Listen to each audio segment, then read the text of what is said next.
Nako, eto na mga kababayan, surprise from Japan to Davao na si Tatay Digong. Ginulat ang lahat. Welcome back. Nako, yan po ang ating aalamin mga kababayan sa video ito. Pero bago po natin simulan yan mga kababayan, palike naman po ng video ito. Malaking tulong po yan. Maraming salamat po. At eto nga, bago po natin i-play yan, eto pasadahan po muna natin itong mga nagte-trending na mga balita dito sa social media at unahin po natin to, no? Ito pong si Trillanes. Sabi po kasi dito sa Batas PH, no? Magiging testigo ako, sabi ni Trillanes. Magiging testigo ako dito sa impeachment versus BP Duterte. So, naghahanda na rin ako ng aking presentations o yung script niya. Hinahanda na po ni Trillanes ang kanyang script, no? Para grabe, no? Credible ba talaga si Trillanes para maging testigo, no? Oh. Kayong mga teka lang. Kayo pong bumabanat sa credibility ng 18 Marines, no? Para sila ay magsalita. Ang tanong ko sa inyo kung eto bang si Trillanes ay may kredibilidad din, no? Para tumistigo laban kay BP Sara. Mula nang maupo si former President Duterte, wala na pong ginawa si Trillanes kung disiraan ang mga Duterte, no? Ang dami niyang kinaso sa mga Duterte. Ang tanong, nagtagumpay ba siya? Hindi po. Hanggang ngayon, no? Nandiyan pa rin si Trillanes, mga kababayan. At pinaniniwalaan po ng mga congressman. Ang mangyayari rito, sabi niya, ang mangyayari rito, ako lang yung pambungad, aba? But iba-ibang mga testigo ang kukunin pa rin to corroborate yung aking mga sasabihin. Aray ko po. Si Trillanes ang testigo sa impeachment ni BP Sara. Maganda nga yan kung si Trillanes, no? Kasi same result, di ba? Kung ano yung ginawa niya noon, same result lang. Diba? Mga walang kabuluhan. At syempre, i-dismiss po yan. Ibabasura kasi wala namang kwenta yan. Diba? Ito pong naging komento ng ating mga kababayan patungkol dyan. Sabi po ni Alexander, Trilliling talks without concrete proof is only a pure hearsay and it cannot stand in the court. You need a strong substantial evidence to prove your words because words alone can easily be faked by anyone, especially ikaw, Trillanes. Kaya ngayon, sabi niya, kaya ngayon pa lang ay pagbutihan mo na ang husto, ang practice mo para siguraduhin mo nga makakapasa ka sa cross-examination. Akala ko cross pala. Cross-examination. Akala ko kasi cross-examination. Pero kung sa cross-examination, papasa talaga ito si Trillanes, mga kababayan, no? Pero kung sa cross-examination, nako, bagsak yata ito. Sabi dito ni Sahid, no? Napaka-busy talaga ni Trillanes, nilamon na ng makamundong gawa. Di ko alam kung may oras pa ba ito para magsimba. Yun lang. Boy Paldo. Oo nga. Ilang maleta naman kaya? Ito mapapaisip tayo dito. Ilang maleta naman kaya, no? Kapalit ng yung pagtestigo. Na-practice na ba ang script? Baka pumalpak. Siguraduhin okay na yan, ha? Dry run muna bago isabak sa bakbakan ayon po kay Ramon. Ayan. No? So, maraming nagko-comment dito at parang sinasabi nila, no, na talagang sinasabi sa kanilang mga komento na parang kilalang-kilala na talaga nila si Trillanes, no? Ikaw ba naman, simula ilang years mo na itong napapanood, di ba? Wala namang kabuluhan yung mga sinasabi ni Trillanes at palagi lang nadidismiss, no? At binabasura ng korte sa korte. So, ano pa bang aasahan natin dito kay Trillanes? Pera lang ito. Diba? So, yan mga kababayan, ano po ang inyong opinion, reaction patungkol po dyan? Just comment down below. At eto, nako po. Bago po natin i-play yung video, eto, pasadahan muna natin to. Marcos Jr. nakiusap na rin sa China na kung maaari supplyan naman tayo ng langis. Aba, nakipag-ugnayan na ang pamahalaan sa ilang bansa kabilang ang China, India, Japan, Thailand, Brunei at South Korea para sa posibleng supply agreement ng langis. Aray ko po.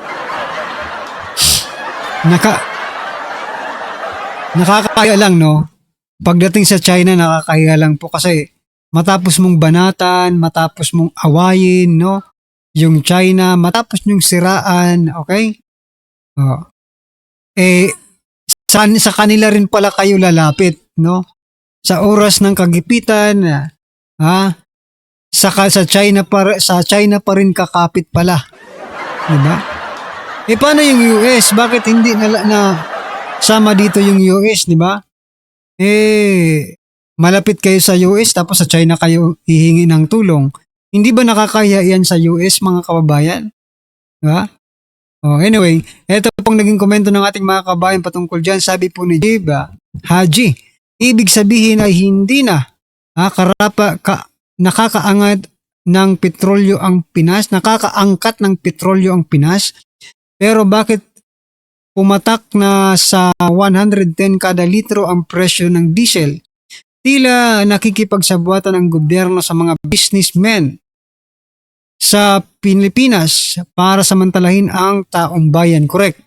Malinaw po na hindi dapat magtaas ang presyo ang mga kumpanyang langis dahil ang kasalukuyang langis na ibinibenta sa Pilipinas ay nabili noong wala pa pong gulo sa Middle East. Correct, di ba? Oh. Tapos ngayon binibenta po nila ng sobra, halos doble. Di ba? Oh, sabi naman po ni Henry Bautista, ang daming langis sa Pilipinas pero ayaw hanapin dahil bigo sa negosasyon, dahil sa korupsyon. Petron, Lemao Refinery na ibenta pa dahil din sa korupsyon. Correct. Panahon po yan ni Ramos, di ba? Tapos ngayon marami ring ibebenta para bumili ng petrolyo, no? Sabi ni President Bongbong Marcos yan, no? Na yung mga ari-arian ng Pilipinas ay ibebenta para bumili ng petrolyo. Arayan na. Yun lang, baka may naitulong si Tariela. Kakapromote lang. Aray ko po. Awayin tapos ingian. Parang attack and collect Tulfo style. Ayan. Di ba? Sabi pa po dito ni Marisa, kung si Duterte pa siguro ang leader ngayon, baka di tayo masyado apektado ng fuel crisis. Correct. Kasi, friends to all, enemy to one. Itong administrasyong ito, enemy to all yata no? Sabi po ni Ronald Bote, yan ang sinasabi ng marami na ang yabang ng ilang politiko tapos yung mataas nating nakikiusap si Tariela dapat makipag-usap dyan. Wag na kayo, sir. Si Tariela dapat daw makipag-usap kasi matapang. Diba? Anyway, ito, pasadahan na po natin yung video patungkol po kay former President Duterte, mga kaubayan. Pasok. Breaking news po, dating Pangulong Duterte dadalhin na po sa Japan. At ngayon, hindi na Pilipino ang sumisigaw hindi isang Japanese representative mismo ng International Career Support Association sa harap mismo ng UN, United Nations Human Rights Council, na nawagan ng humanitarian intervention at interim release para kay Pangulong Duterte. Tanong, kung walang mali sa ginawa ng ICC, bakit umaangal na sa international stage ang ilang foreign representative? At mas matindi, hindi ito galing sa DDS, hindi galing sa vloggers, kung hindi galing sa foreigner. Ibig sabihin po, hindi lang ito local na issue. Umaabot na sa mundo, sa buong mundo ho. Pero habang may nananawagan ng hustisya sa labas, dito sa Pilipinas, ano ang meron yun? Ayuda na palpak. Impeachment. Gobernong parang mas busy sa PR at impeachment. Gago! Kesa sa tunay na serbisyo. Nako, kayo mga grabe ang inaano sa inyo nitong gobyerno to, para kayong ginagawang mga tanga lang At eto pa ang pag-uusapan natin, nakakatawa. Si Palsis, ang ingay sa social media, Pero nung humarap sa totoong abogado, aba, biglang tahimik. Parang wifi na nawala ng signal. Kaya tanong ko sa iyo, kung ang ibang bansa nakakakita ng may mali, bakit dito sa atin pinipilit na tama ang lahat? Kung gusto mo ng usapang walang bias, walang paikot-ikot, at walang takot, manood ka hanggang dulo dahil May maleta kasi dito mga kaubayan, no? Sa Japan, walang maleta. Dito po sa atin, uso po ang maleta, no? Maleta ng basura na pinangtatapal sa mga basurang politiko. Diba? meron tayong sorpresa. Dito sa Banat Bay, sasabihin natin yan, ha? At meron akong kwento, ha? Meron akong kwento na mismo nang galing sa source, ha? Hindi kami nakikisabay sa ingit. Alam mo naman, pinupuntirya natin ang katotohanan lamang. Kaya mga banateros, ha, dapat ngayon pa lang subscribe na kayo, like na, at share nyo na itong video na ito para mas kumalat pa ang katotohanan dahil alam mo, ha, yung pagsasalita ng Japanese representative na yon, ha, SMNI lang ang pumick up. Naku po, grabe naman. Buti talaga nandyan ang SMNI, no? Hindi, imaginein mo, ha, this is a big issue. Isang foreigner, international, ha? Ito hindi lang basta-basta representative po ito, ha, ng isang International Career Support Association, human rights advocate po ito. Nagsalita saan? Sa kanto ba? Sa social media ba? Hindi. Nagsalita po mismo sa UN. Mantakin mo, ha, ganun kabigat ito. Pero walang bayarang media ang nag-report. Walang bayarang media ang nag-interview sa kanya. At sinasabi pa nung iba, AI daw. AI pero na-interview ng SMNI. Pero dito ka magtataka. Yung pangit na pretender na British siya, na vlogger, ini-interview ng media. Pag pakikinggan mo yung sinasabi nitong pangit na pretender na ito, wala namang laman ng utak. Puro baba. Pero ini-interview ng media. Magkano bayad sa inyo mga media para interview nito? Yung totoo. Correct. Magkano binayad sa inyo para salsalin nyo itong vlogger na ito? Ilang maleta kaya? Diba? Walang kwentang vlogger ito. Bakit? Wala kang followers to, eh. Ano meron siya? Pangit lang. Oh, yun lang meron siya. Pangit siya. At saka yung kanyang British accent. Pa-English, parang tanga lang. Pero ba't ini-interview ng media? Oh, ay kasi nga, bayad. Yan ang totoo, bayad kayo. Huwag na tayo magmaang-maangan. Itong Japanese representative, ha, ng ICSA, yung International Career Support Association, ha, mismong sa harap ng United Nations, mga media kayo. Hindi kayo nag-interview sa kanya. Alam mo kung bakit? Kasi it's favoring Duterte. Di ba? Correct mga kabayan, di ba? O, ito kasing vlogger na ito, itong si, sino pasabog na vlogger na ito? Si Granada, di ba? O, kasi binabanatan niya si BP Sara, kaya pinipick up ng media. Pero ito pong Japanese, hindi. Dahil pumapabor sa Duterte. O, ito, pakinggan po natin yung Japanese. Medyo i-forward lang po natin ng kaunti, no? Ito.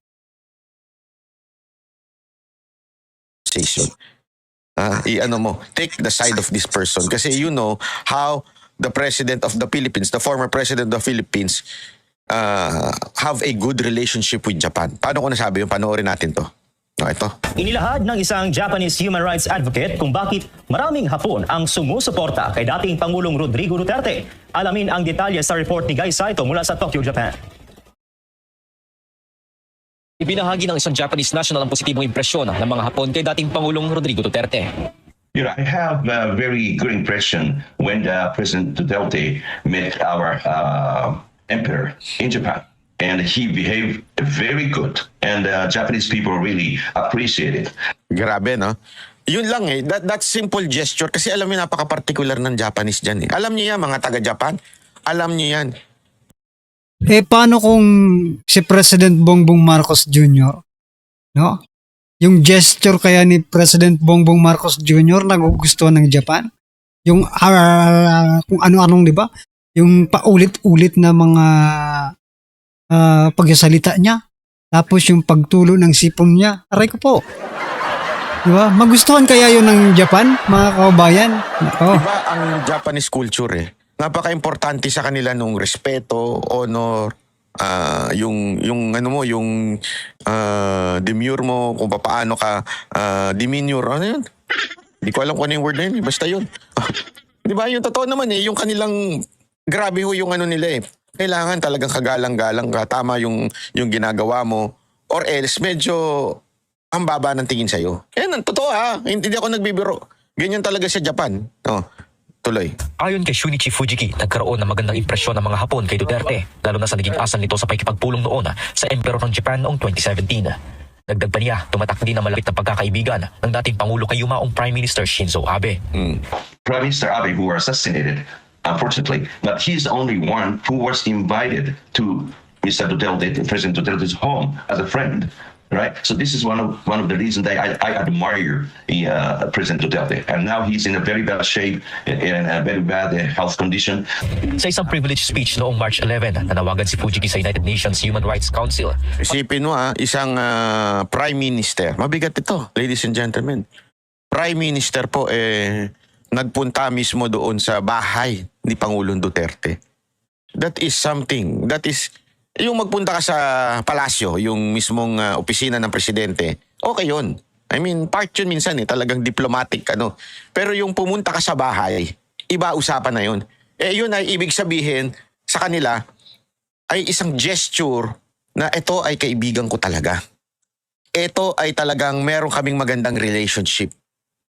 Pumunta mismo sa bahay para ipakita. Kasi bahay, ang house, ito ladies and gentlemen sa Japan, ito yung bagay na personal. Kasi tandaan ninyo, sa Japan, private space is so important.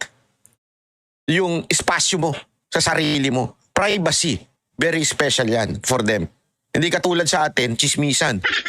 Hindi katulad sa atin, isipin nyo na lang to tatawid ka na nga lang ng karsada, kailangan may personal space pa. Kaya nga noong una, medyo siyempre, nung mga simula pa lang sa Japan, tatanga-tanga ako, may space. Uy, may space. Alam mo naman sa Pilipinas, pag may butas, pasok. Di ba? May space. Nakatayo yung mga tao, nag-aantay na mag-green yung tawiran. Pupunta talaga ako sa harap Paano yung pupunta dito? May space kayo. May espasyo kayo. Di ba? Kasi pala, ayaw nilang dumikit sa isa't isa. Personal space ang tawag doon. Ayaw nilang magkadikitan. Kailangan may Ito, even before COVID ito may personal space talaga. Matik na yan sa kanila. So wag kang sisingit at pupunta dun sa harap para kang tanga. Ganun Pero syempre, pag Pinoy ka, basta may masisingitan. Tama po ba ako, mga rider? Bakit? Ba't mo alam ba? Ginagawa ko rin yun. Basta may espasyo, pasok. Siksik mo talaga yung katawan mo. Sa kanila, hindi. Kaya yung sinasabi dito, yung palang sa tawiran pa lang ito, pampublikong lugar, may personal space na. Iba pa. Pag bahay ang sinabi. Pag sinabing nagpunta ka talaga sa bahay, yun ibig sabihin talagang tunay na magkakaibigan kayo. Kaya nga sa So yan mga kababayan, ano pong inyong masasabi dito sa isang Hapon, no? Eto nga, sabi nga ni Sir Banit Bay, bakit hindi pinipick up ng mga bayarang media, no? Napaka good news po nito para sa mga Pilipino. At dapat lang pong ipaalam ito sa lahat ng Pilipino. Alam niyo po kasi mga kababayan, President Duterte is not just only a former President Duterte. Kasi para sa akin mga kababayan, pag sinabi mong Duterte, it's parang sumisimbolo ng hope, di ba? Pag-asa. Na may pag-asa pa sa kabila ng nararanasan natin ngayon. Pag narinig mong Duterte, parang masasabing may pag-asa pa tayo. Di ba? May pag-asa pa tayo. So, Duterte is not just a name. It's a symbol, no, ng pag-asa ng Pilipinas. Diba? Anyway, mga kababayan, ano pong inyong opinion, reaction patungkol po dito? Just comment down below. At syempre, wag mong kalimutang i-like. Maraming salamat po.